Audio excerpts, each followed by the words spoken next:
Can I congratulate my honourable friend on being the new mission champion for clean energy? But he's absolutely right. While the SNP make promises they break, this Labour government determines to deliver for Scotland, and maybe that's why SNP MPs in this House voted against GB Energy.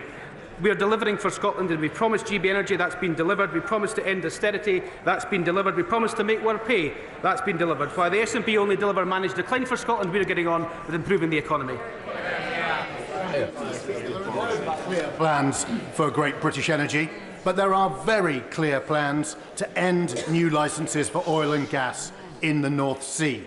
And Gary Smith of the GMB has said that stopping new licences is the employment equivalent of a Grangemouth refinery closing nearly every week from 2025 to 2030. So when is the Secretary of State going to stand up for Scotland, oppose the Right Honourable Member for Doncaster North, protect jobs and ensure we don't have more imports with higher emissions? Mr Speaker, GB Energy is there with the National Wealth Fund to deliver that just transition and clean power by 2030. Oil and gas in the North Sea will be here for decades to come, and I would ask the honourable gentleman to work with us to deliver that just transition rather than scaremongering for the workers of the North East. Secretary of State Andrew Barrett. Mr Speaker, despite mighty work by Conservative members of the other place, sadly the GB Energy Bill continues to make its progress through the House of Lords. The chairman of that company, to remind you, Mr Speaker, that's the chairman based in Manchester, leading a company headquartered in Aberdeen, in committee in the summer claimed GB Energy would directly employ 1,000 people. By November, that had fallen to 300 people. So, can he tell the House what is the figure, what are those jobs, where will they be based, and can he tell us once and for all what on earth GB Energy will actually do? Mr Speaker, I'm surprised that the Shadow Secretary of State is championing the lines of the SNP. GB Energy is headquartered in Scotland. In fact, it's headquartered in his own region that he represents in Scotland, capitalised with £125 million, bringing valuable jobs to his own constituency. I suspect he might want to go back to his constituency this weekend and explain to his constituents why he doesn't want those new jobs and new industries of the future coming to his constituency. Kirsty Blackman. Question 7, please, Mr Speaker. Minister. With permission, Mr Speaker, I'll answer questions 7 and 9 together. The Labour government's choice to protect the pensions triple lock means that millions of women pensioners will see their yearly pensions rise by up to £470 in April and by up to £1,900 over this Parliament. This is in stark contrast with the party opposite. They'd cut the state pension of over 1 million Scots. The Conservatives are still in chaos, announcing policies on the hoof that would mean a raid on pension pots. Meanwhile, this Labour government is taking tough decisions and actions to clean up the Tories' economic mess. Kirsty Blackman. Does the Minister and indeed the Secretary of State agree with Labour MSPs in Scotland that WASPy women deserve compensation? Mr Speaker, I do appreciate that campaigners are disappointed. However, the Honourable Lady, I'm afraid, has got herself in a bit of a fankle, and she's eliding two separate issues, a decision about the legality of the changes and the question of compensation. The Ombudsman's findings show evidence that the vast majority of WASPy women did know that the state pension age was changing. It therefore be difficult to justify up to £10 billion on a compensation scheme and conclude that that is a fair, proportionate or good value for money use of public funds. Can I just say, will members please look at where the questions are coming from? It's disrespectful and it's totally not the way we should be carrying on. These are senior members who know better. Here's a good example of a new member, Anne Davis. Thank you, Mr Llefarydd. In 2021, the Secretary of State previously called for a vote of redress of 1950s women, urging UK government to get on the front foot and offer serious compensation to those affected. 1950s-born women in Scotland and Wales have seen the same broken promises from Labour, with the now First Minister of Wales pledging in 2018 that a Labour government would right this justice. So with the Secretary of State, the Welsh First Minister and Labour politicians across the whole of these isles now turning their backs on 1950s women in Scotland, Wales and elsewhere, why should these women ever again believe a word they say? Minister. Mr Speaker, I'm afraid there's another honourable member who's in a bit of a fankle. The question about the legality of the changes has been settled by the courts. The question of compensation, which the Honourable Lady and her allies will have to answer, is why they think £10 billion, up to £10 billion of public money should be spent. Is this proportionate? Is it fair? Is it feasible? And is it value for money? The government's view is it is not. Chris Kane. Thank you. Does the Minister agree with me? Does the Minister agree with me that alongside the triple lock and pensions, the most important thing for women pensioners in Scotland is to fix our NHS, and that the SNP government needs to act urgently to ensure vulnerable Scots don't face what even the SNP Health Secretary says are unacceptable waits for treatment? Minister. Mr Speaker, I couldn't agree more. Scotland's NHS is in crisis. 1 in 6 Scots are on a waiting list. The UK government has provided a record investment to fix Scotland's public services. The Scottish government, led by the SNP, should get on with it. Lord MacDougall.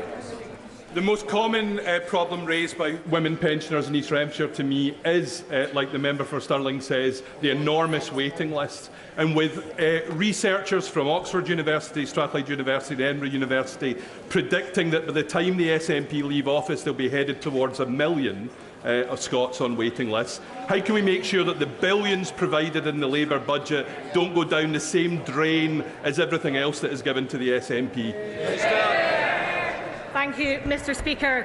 Scots today, 1 in 6 are on a waiting list. We face a housing emergency and a very stubborn attainment gap. Nobody could look round Scotland and say it is going in the right direction. That's the choice people will have to make at 2026. Is Scotland going in the right or wrong direction? Canny Scots, I'm sure, will make choices in the interests of their families and say that it's time to replace a failing SNP government.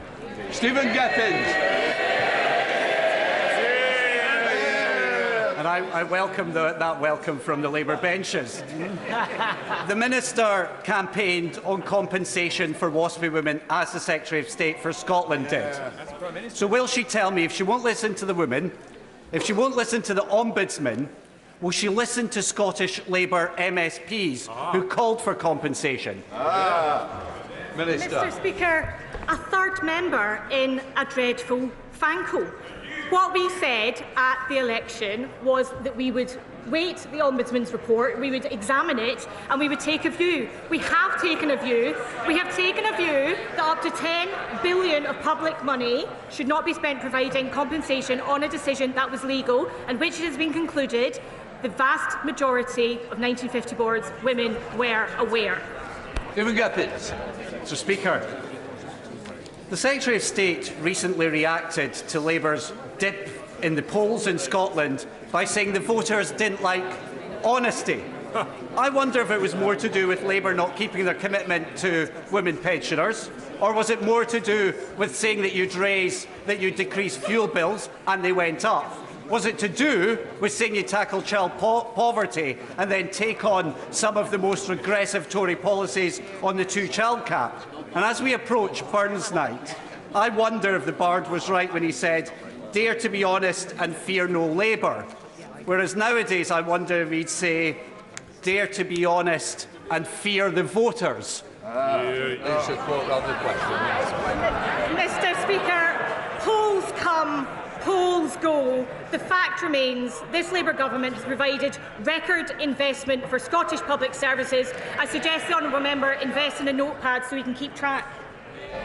Right, we now come to Prime Minister's questions. David Reid, question number 1. Prime Minister. Thank you, Mr Speaker. The senseless, barbaric murder of 3 young girls in Southport was devastating. A measure of justice has been done, but for the victims, the injured and the affected, we must see a fundamental change in how Britain protects its citizens and its children. As part of the public inquiry, Mr Speaker, we will not let any institution deflect from their failures. Mr Speaker, next Monday marks Holocaust Memorial Day. Visiting Auschwitz last week only strengthened my resolve to build a national Holocaust Memorial and Learning Centre beside this Parliament. Mr Speaker, the whole House will also welcome the release of Emily Damari and other hostages from Gaza. We must now see the ceasefire deal implemented in full, the release of the remaining hostages and a surge in aid into Gaza for citizens. Mr Speaker, may I also welcome Cheryl Corbell, whose young daughter Olivia was murdered in awful circumstances and her sister Antonia to the chamber. I've met them twice, and we will change the law so that most serious offenders attend their sentencing hearings. Mr. Speaker, this morning I had meetings with ministerial colleagues and others in addition to my duties in the House. I shall have further such meetings later today. Thank you, Mr. Speaker. Before Christmas, I received nearly 1,000 handwritten letters from pupils at St Peter's Secondary School in Exeter. Each letter strongly advocated for greater support to tackle the mental health challenges faced by young people, with many sharing deeply unsettling personal stories. I'm committed to improving local mental health services to help young people build the resilience they need to live happy and healthy lives. However, Mr. Speaker, I know these challenges are not unique to my constituency and are being faced by children across our country.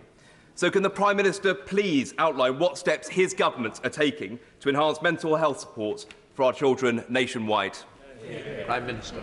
Well, I thank him for raising an issue of huge concern in his constituency and in all constituencies. Far too many young people are not receiving the care that they need.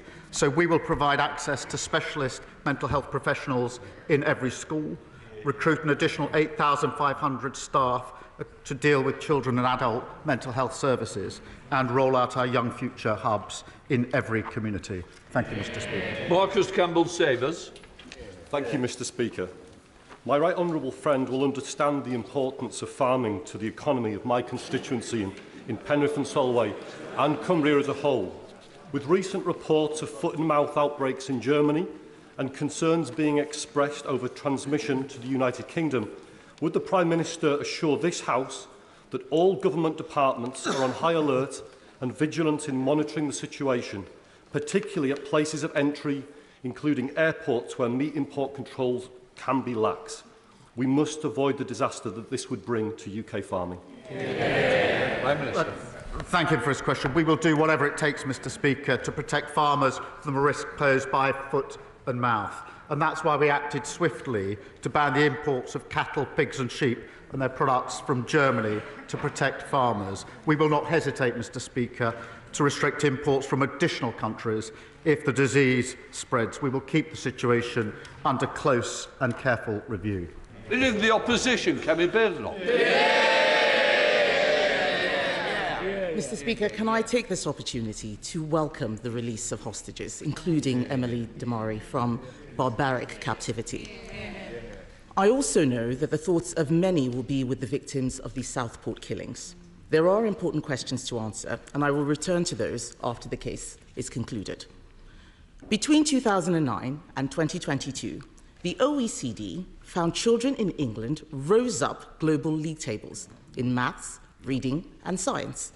Conservative government action means English schools now top the Western world at maths and reading. The Prime Minister's Schools Bill, which is being voted on in committee this week, reverses the improvements that made this happen. This bill is an act of vandalism. It is wrecking a cross-party consensus that lasted for decades.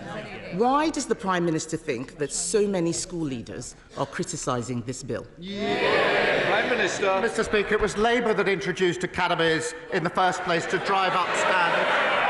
Academies are here to stay and will continue to drive up standards. That's what the bill is about. But also in that bill are important provisions for protecting children, including a provision to stop abusers taking children out of school, a unique identifier to ensure the whereabouts of all children are known. What did the Leader of the Opposition do? She instructed all of them to vote against those measures. He didn't even bother voting on that bill, Mr. Speaker. And he talks about safeguarding measures. That's not what the issue is. It's about the reforms that he is changing. We have an example of where these reforms were not introduced. Wales, which has been under Labour control for 2 decades. Welsh educational outcomes have tumbled down international league tables. Poor children in England now do better than wealthier children in Wales. This bill denies children the guarantee that their failing schools will be turned into a better academy. It is an attack on excellence, it is an attack on higher standards, it is an attack on aspiration. This bill is the worst of socialism, Mr. Speaker, and isn't it deprived children in England who will pay the price? Mr. Speaker, as I say, we introduced academies, we're committed to them, we're driving standards up. But this bill is important because it also sets up breakfast clubs for the very children that she claims to champion. It limits the expense of school uniform and it puts in place vital protections for children. She has to answer the question, why did she instruct all of them to vote against child protection measures? Mr. Speaker, the Prime Minister thinks that he can distract people from what is wrong with this bill. This is not about breakfast clubs and school uniforms. Teachers and parents will be horrified at just how bad this bill is. Even his own MPs may not realise it, but the bill will cut teachers' pay. It cuts pay for 20,000 teachers. His Education Secretary says there is not a ceiling for pay. They're all shaking their heads. They clearly haven't read the bill. She hasn't read the bill either. Because Clause 45 means teachers' pay will be capped. Did the Prime Minister know that the bill, as it stands, will cut teachers' pay? Mr. Speaker, we do need flexibility in our schools. And if she'd hopped off social media for a while, she would have seen the amendment that was put down this morning to achieve that end. But she says this bill is not about child protection. We had a young child killed who was taken out of a school by an abuser.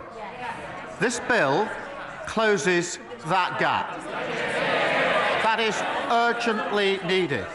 We have children who have not gone back to school since COVID.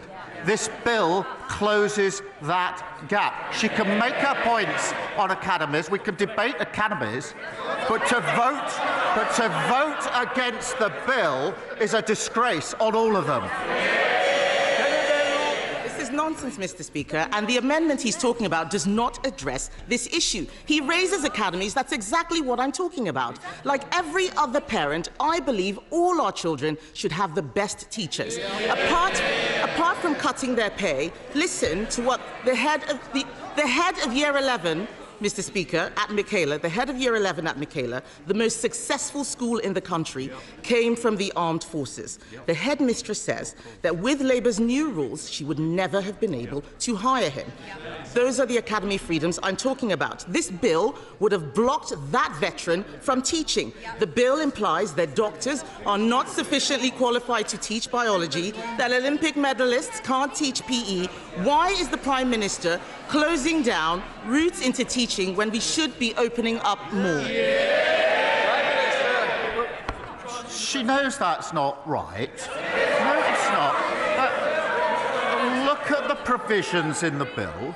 But to say there ought to be qualified teachers in our schools should not be extraordinary or opposed. And we had far too many examples in our secondary schools under their watch of teachers missing when we needed maths teachers. They championed maths. We didn't have enough maths teachers in our secondary schools, and I want every single child to have the best possible education. The facts speak for themselves. The standards went up under Conservative governments. What we need to know is who is benefiting. Mr. Speaker, everyone is asking who is benefiting from these changes. It's not teachers. Their pay is being capped. It's not parents. Their choices are being restricted. It's definitely not children. Their outcomes will get worse. So who is benefiting? It's the trade unions. The National Education Union sent out a tick list proving that after a decade and a half, they are finally getting their way. Why is the Education Secretary allowing trade unions to run her department and ruin children's education? The bill benefits the children who need the nourishment of a breakfast club. The bill benefits the families that can't afford uniforms. The bill benefits benefits the children who are currently out of school and nobody knows where they are. The bill benefits the children who could be taken out of school by abusers if this bill doesn't go through. She should change her mind and support these vital provisions. The Prime Minister needs to get out more and speak to schools. I was at the Harris Academy just this month, and what are they saying? That this bill reverses 2 decades of progress, imposing Labour's new curriculum on every school, taxing the education of children with special needs, excluding talented outsiders. The closed shop is back. This is pure educational vandalism. And alongside these attacks, removing single-word Ofsted judgments so parents cannot see the standards slipping. It is the same old Labour. Bad outcomes for all children, excellence for none. Mr. Speaker, I know what it's like to go to a school which didn't care about standards. This is a tragedy in the making. The key changes in this bill were not in their election manifesto. Isn't that because he knew parents and teachers would reject them? Parents and teachers know we introduced academies. Parents and teachers know we're driving by standards. We're committed to them. They're part of the future. We will continue to focus on standards. And she talks about special need. She's got a nerve. I don't know. And they know it. Remember, they have asked me questions, these Prime Minister's questions, about the appalling situation of special needs under their watch. We're going to fix that mess like we're fixing every other mess. Thank you, Mr. Speaker. Parents should feel confident that when their child is sick, they can take them to their local hospital to be treated as soon as possible. But last year, when my son was having difficulty breathing, like many parents, I couldn't take him to the Alexandra Hospital in Redditch, as paediatric services were temporarily closed in 2016 and have never been reinstated. As part of this government's record investment into our NHS, would the Prime Minister agree to meet with me to explore ways to enable local integrated care boards to reinstate critical services for growing towns like Redditch? Prime Minister. Well, I thank him for raising this important issue, and I know he's campaigned on it for a very long time. We are putting, Mr. Speaker, a record £25 billion investment into the NHS as part of our plan for change. Building an NHS fit for the future means places like Redditch will see lower waiting lists and services that reflect their needs. Whilst, Mr. Speaker, responsibility over service rests with the appropriate NHS Commissioner, I will ensure that he gets a meeting with the relevant Minister to discuss the issues. Leader of the Liberal Democrats, Sir Ed Davey. Thank you, Mr. Speaker. Can I echo the Prime Minister's opening remarks about the Southport killings and the Holocaust Memorial Day? Can I particularly join him in expressing our immense relief at the release of Emily Damari and celebrate the fact she's back with her mum, Mandy, and the rest of her family. Let's hope we get all the hostages released as soon as possible and the ceasefire turns into a lasting peace. Mr. Speaker, last week I urged the Prime Minister to speed up the Social Care Commission so we can get the changes people need implemented this year. The very next day it was announced that the chair of the Social Care Commission was also going to chair another important inquiry into grooming gangs. So the Prime Minister says that the job of chairing the Social Care Commission is so enormous that it's not possible to complete it within 3 years. Yet he also says that the chair of that commission, Baroness Casey, has got enough free time over the next few months to chair another inquiry. Very good point. Can the Prime Minister explain how both these things can be true? Mr. Speaker, Baroness Casey is well placed to conduct the audit into grooming gangs, given her hard-hitting report on exploitation in Rotherham. It does not, he raises the issue, it does not affect her work on the Independent Commission on Adult Social Care, which begins in April. But as he knows, that report, the first part of that report, will report next year, so we can deliver recommendations as we receive them. And he knows that already we're introducing fair pay agreements, providing more money for the social care funding, and putting up the allowance. So we're already taking steps. There'll be a two-part report. We will act on the recommendations as they arrive, but this needs to be done properly. Sir Ed Davey. I still don't think the Prime Minister is making social care reform the priority that it needs. It's urgent. And so I'm going to keep coming back to this and holding to account.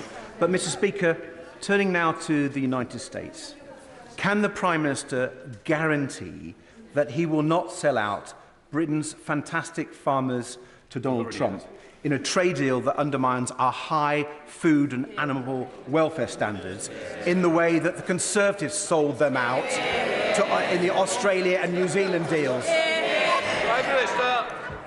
Mr. Speaker, we will work with the US, we will work with other countries, but we will never lower our standards. Durham Puffey. Speaker, thousands of my constituents across Southampton Itchen have had to put up with years of misery because of unsafe fire protection in their own homes, developers dragging their feet and leaseholders having to foot the bill for mistakes they didn't make. Does the Prime Minister agree that enough is enough and it's time for developers to make all homes safe? And will he reassure leaseholders who bought their homes in good faith that this government has their back? Prime Minister. I thank him for raising this really important issue. Too many buildings are still unsafe and the speed of delivery has been far too slow. Our action plan sets out measures to identify buildings at risk and fix them faster. And my message, Mr. Speaker, is clear. The funding is there to fix this, and there's no excuse not to deliver for residents. Adrian Ramsey. Thank you, Mr. Speaker. Expanding London's airports and building a third runway at Heathrow would be incredibly irresponsible in the midst of a climate emergency, flying in the face of the Climate Change Committee's advice. The Prime Minister clearly knows this because he and 7 Cabinet colleagues voted against a third runway at Heathrow in 2018. So can the Prime Minister confirm what is his position now? Prime Minister. Mr. Speaker, I'm not going to comment on speculation.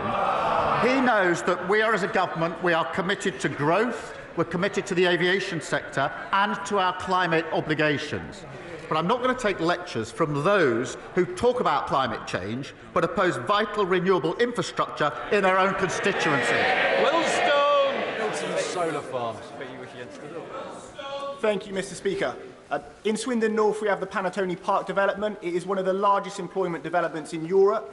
It's got massive potential for growth.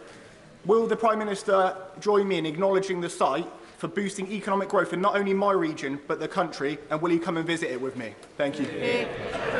Prime Minister. At the heart of our plan for change is growth, Mr. Speaker, to fund our public services, create good jobs and raise living standards across the country. He's right to champion one of the largest brownfield sites in the UK, which could create over 11,000 jobs on site and add £1.2 billion to the economy. It underlines the importance of this government bringing economic stability, creating the National Wealth Fund and driving up growth. Luke Taylor. Thank you, Mr. Speaker. Recently, the Prime Minister visited Epsom Hospital, where he committed to not just paper over the cracks in the NHS after years of Conservative lies. Yet on Monday, his government confirmed that our St Helier Hospital will develop these wounds and the hospital will crumble. Mr. Speaker, St Helier Hospital will not survive the delay this has introduced. People will die and NHS staff will break. So I ask the Prime Minister, will he apologise to my constituents as they wait years for a new hospital building? And will he visit the hospital with me to witness first-hand the dire situation our residents face? Prime Minister. Well, Mr. Speaker, he's right to raise the concerns of his constituents, and I'm not surprised that they're frustrated or even angry at the lack of delivery under the previous government. There was no credible plan. Mr. Speaker, they shut. Let me read the Infrastructure and Projects Authority's verdict on what we inherited. This is their words. There are major issues. Prime Minister. Mr. Phil, I expect better from the front bench, and I'm sure you're going to show better, Prime Minister. I think he was Liz Truss's right-hand man, so we wouldn't expect anything else. The verdict on the plan that he is talking about was this. Major issues, this is their record, they shouldn't be chuckling, major issues on the definition, the schedule, the budget, the quality and the delivery. It was a fiction, always was. Joe Platt. Thank you, Mr. Speaker. Alongside Greater Manchester MPs, I recently met constituents who shared distressing accounts of malpractice by a spinal surgeon affecting many across the region. They have formed an injured staff and patient group, but despite a review, they feel justice hasn't been served and the Hospital Trust is yet to conduct a full patient recall. Will the Prime Minister arrange a meeting with the group and the relevant minister to help them get the justice that they deserve? Well, I thank her for raising this awful case, and the stories and accounts that she puts forward are heartbreaking and deeply concerning, and I will make sure that she and the group receive a meeting with the relevant health minister at the earliest opportunity. Sir Bernard. When it comes to his budget, which raised taxes, raised borrowing and raised public spending as a strategy for economic growth, when is the Prime Minister going to accept the words of the Labour Prime Minister in the 1970s, who explained to a Labour conference that in all candour that option no longer exists, and that the only way to obtain sustained economic growth will be by cutting taxes and cutting regulation? Prime Minister. Well, he must have missed recent reports. The ONS has just said that we've got the highest investment for 19 years. The PwC have just said that this is the second best place to invest in the world. The IMF have just upgraded growth, now saying we're predicted to be the fastest growing major European economy. Wages are up and inflation is down. That's after just 6 months. Rosie Writing. Thank you, Mr. Speaker. Kettering General Hospital is where I was born and cared for as a premature baby. But after 14 years of the Conservatives underfunding the NHS, that same maternity ward is partially closed because of RAC. And after giving birth, mothers are transported outside through the car park to receive postnatal care. So will the Prime Minister visit Kettering General to discuss how we can support services like the maternity ward and while we await our rebuild? Prime Minister. Well, she's been a determined champion of Kettering General Hospital, and rightly so. And there are deep anger about the delay to the works because of the failure to have a plan on the party opposite. But while we implement our affordable and deliverable plan to build a new hospital, I can reassure her, Mr. Speaker, that the RAC identified at Kettering General is being mitigated and replaced through the National RAC programme. Mike Martin. Thank you, Mr. Speaker.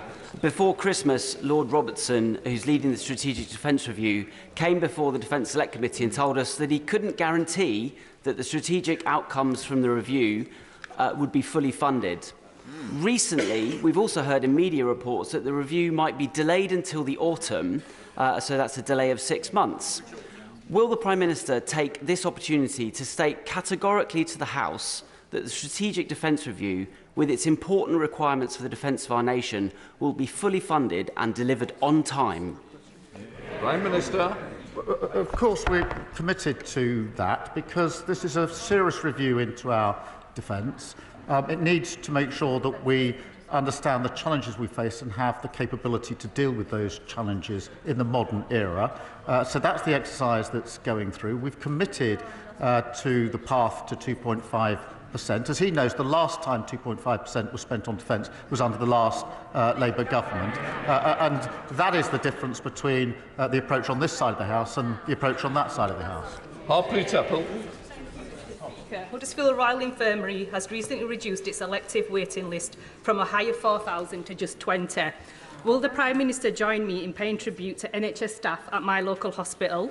Will he ensure that the NHS learns from the HRI's innovative approaches, such as the use of AI for scans and its partnership with Huddersfield University's National Health Innovation Campus?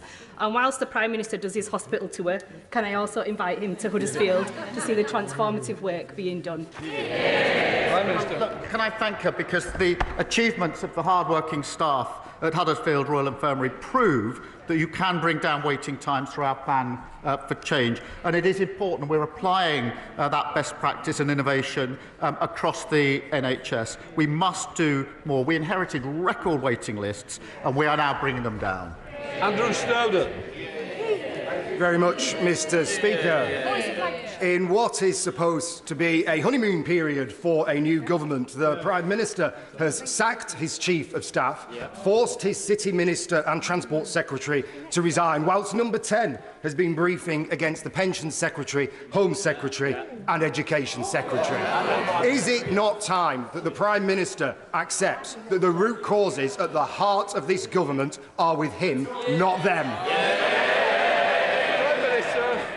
We just won a landslide victory, and we've got a massive majority. We're getting on with the job. And Mr. Speaker, I don't think we saw. Look at the sheer number of ministers that they got through on a yearly basis, causing instability in every conceivable department. Paul Davies. Thank you, Mr. Speaker. In 2016, I was diagnosed with colon cancer and had excellent treatment at Huddersfield Royal Infirmary. I was one of the lucky ones, as the Tory governments after 2015 failed in the fight against cancer, with over 380,000 patients in England not treated on time. What assurance can the Prime Minister offer Colne Valley residents that the reforms and extra investment he's announced will address this issue? Prime Minister. Well, can I start by wishing him a speedy recovery from his recent treatment and thank the doctors and nurses who treated him. Under the previous government, there was no progress made in diagnosing cancer at stage 1 and 2 between 2013 and 2021. That is an appalling inheritance. We are spending £1.5 billion on new surgical hubs and diagnostic scanners to ensure cancer patients get the care that they need. Thank you. Mr. Speaker, eating disorders are the mental health disorder with the highest mortality rate. We have 1.2 million sufferers at least. Some are being told that they are now too ill to be treated, yet eating disorders are entirely treatable. Today, the Eating Disorder APPG is publishing its report of how to make eating disorder services fit for purpose. Can I ask the Prime Minister to pay very close attention to that report? Prime Minister. Can I start by recognising her dedicated work and campaigning on this issue for many years. NHS England is expanding eating disorder treatment services, including crisis care and intensive home treatment. And as she knows, the Online Safety Act will prevent children from encountering harmful content that promotes eating disorders to services. And we will look very carefully, obviously, at the report that is being published and consider its recommendations. Sarah Owen. Thank you, Mr. Speaker. In the past few days, Luton has suffered 2 stabbings, as well as 1 woman murdered, another seriously injured, and a manhunt is currently underway for the suspect. This January alone, there has been at least 12 recorded violent offences in Luton. After decades of being funded as a rural police force, Bedfordshire has had to make do with special grants to tackle serious and violent crime. Does the Prime Minister agree that proper police funding is essential for keeping people in Luton North safe? And will he ensure Bedfordshire Police receive the grants we need to fight crime on our streets? Well, I thank you for raising this case. And she and I have met far too many families devastated by this senseless violence. We are taking urgent action to ban zombie-style knives and regulating the online sale of knives. It is unacceptable that these murder weapons can be bought with 2 clicks.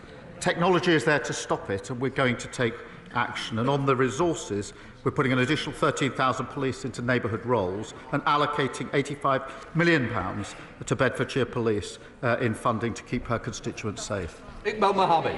Mr. Speaker, may I associate with the remarks from the Prime Minister regarding the ceasefire and the release of hostages, and let's all pray that the remaining hostages on both sides are released as soon as possible. Since the ceasefire in Gaza came into effect, Israeli forces have placed the whole of the West Bank under strict military inspection as part of the Iron Wall operation. The IDF has launched a large-scale offensive operation in the city of Jenin, with numerous drone strikes on the infrastructure and a military raid by IDF troops and special forces in the occupied West Bank.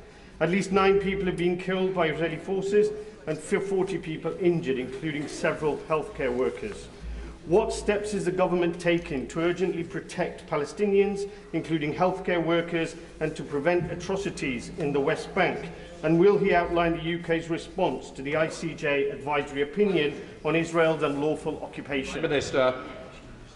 I'm deeply concerned by what's happening in the West Bank, and we've raised it a number of times in the various exchanges that we've had, but I am deeply concerned about it, and we're doing everything we can to alleviate the situation. Sarah Edwards. Thank you, Mr. Speaker. Tamworth Castle, boasting 1,000 years of history, was recently added to the Heritage at Risk Register following my campaign about its future. Despite needing repairs, it provides a unique and valuable learning environment, welcoming both the public and schools to learn about Tamworth's rich history. Will the Prime Minister come and visit Tamworth Castle to see how an 11th century castle is providing 21st century learning opportunities whilst promoting local heritage? Prime Minister. Can I thank you for a kind invitation? I particularly enjoyed Tamworth's recent FA Cup heroics against Tottenham, albeit they didn't quite win. Mr. Speaker, we are committed to protecting our most vulnerable heritage, and I know Historic England is working closely with Tamworth Borough Council to preserve this local treasure for future generations. It's particularly important to continue school visit programmes supporting our mission to get every child the best opportunities in life. Alison Bennett. Thank you, Mr. Speaker. Across England, there are 95,000 students who attend non-academised sixth form colleges. Of those colleges, 32 are currently on strike because the government didn't settle the funding for them back in last summer. I wonder, could the Prime Minister tell me whether he intended to create a two-tier education system for sixth form students who are the victims of the COVID crisis? Prime Minister. We have put more money into colleges, and it's really for them to deal with these disputes, as she knows. Lee Ingham. Mr. Speaker, from Stafford to Eccleshall to Loggerheads, my constituents are sick and tired of having their properties and businesses devastated by flooding. The last Conservative government did not invest enough in flood prevention measures to stop this from happening. Can the Prime Minister assure me and my constituents that he will prioritise flood prevention investment before the homes and businesses on Sandon Road in Stafford disappear completely into Sandyford Brook? Prime Minister. Well, my sympathies go to her constituents. Far too many are experiencing terrible flooding. I visited there last year and met them, and they talked me through the misery of their experience. We inherited flood defences in their worst condition on record.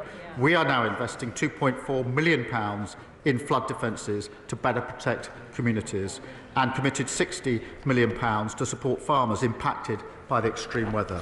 Rebecca Smith. Two-year mortgages have hit 5%. Borrowing is billions above forecast. Retail sales have slumped. Does the Prime Minister still believe the Chancellor is doing a good job? I thought she was just reading out their last record. Final question, Mark Turmin. Thank you, Mr. Speaker. Excuse me.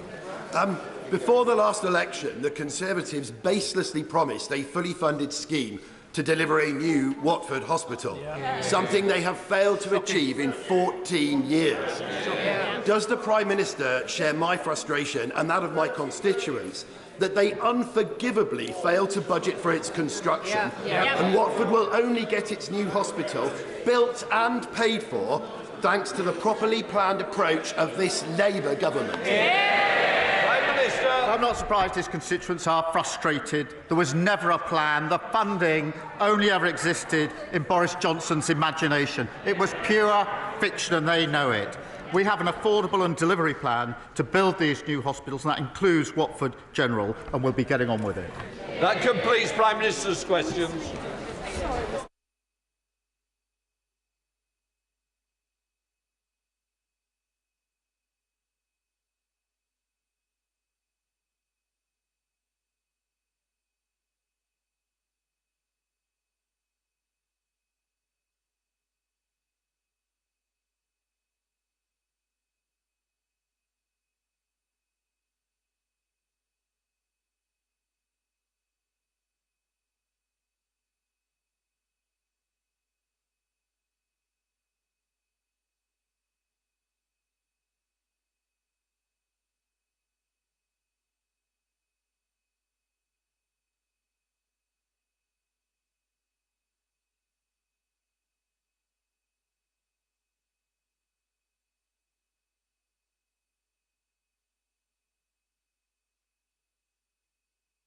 We now come to the urgent question. Andrew Griffiths. Thank you, Mr. Speaker. To ask the Secretary of State for Business and Trade if he will make a statement on the position of the Chairman of the Competition and Markets Authority. Minister. Thank you, Mr. Speaker. Following the resignation of the Chair of the Competition and Markets Authority, Marcus Bockering, the Secretary of State has appointed Doug Gurr as the interim chair for a period of up to 18 months, while a new permanent chair is appointed. The Secretary of State has expressed his gratitude for Marcus's leadership of the board of the CMA since his appointment in September 2022 and the work of the CMA in that time, particularly in response to cost of living pressures. As the Prime Minister set out in his speech at the International Investment Summit, this government will make sure that every regulator in the UK focuses on growth. With his background and experience as an entrepreneur and business leader, along with a clear understanding of the importance of new and developing technologies such as AI, Doug Gurr will bring the necessary strategic leadership to the CMA to enable it to promote growth for the benefit of businesses and consumers. As set out in the Industrial Strategy Green Paper, the Government will shortly be consulting on a new growth-focused strategic steer to the CMA. Whilst respecting the independence of the CMA and the decision-making of its panel members, the steer will be clear about the Government's expectations of the CMA in supporting growth across the economy. Secretary of State Andrew. Mr. Speaker, thank you for granting this important urgent question. What a desperate state we are in when the Business Secretary has to phone up the regulators to beg them for ideas to fix the lack of growth his own government policies have created.